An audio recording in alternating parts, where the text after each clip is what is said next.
இப்ப பாத்தீங்கன்னா இந்த வயல்வெளியில இருந்துதான் கருப்பு கவுனி அரிசியே தயாராகுது. இதைத்தான் நம்மளோட ஏசியா கேண்டில கருப்பு கவுனி கடல மிட்டாயா தயார் பண்றோம். என்னது தம்பி இது? இதுவாண்ணே, இது ஏசியா கேண்டி கருப்பு கவுனி கடல மிட்டாயின்னு. என்னது கருப்பு கவுனி கடல முட்டையா? ஆமாண்ணே.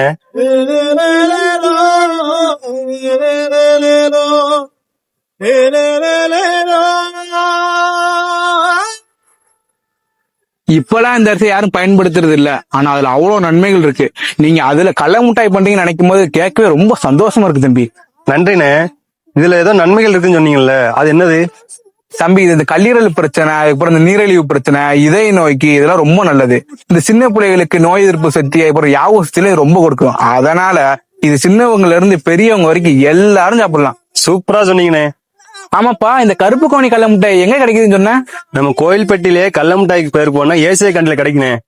பரவாயில்ல தம்பி, தொடர்ந்து பண்ணுங்க, விட்டுறாதீங்க. ஏத்தோட சிலுப்பி புழுதி களப்பாட்டோ ஆடுவோம். எங்க பாட்ட பூட்ட பட்ட பாட்ட கதையா பேசுவோம். இங்க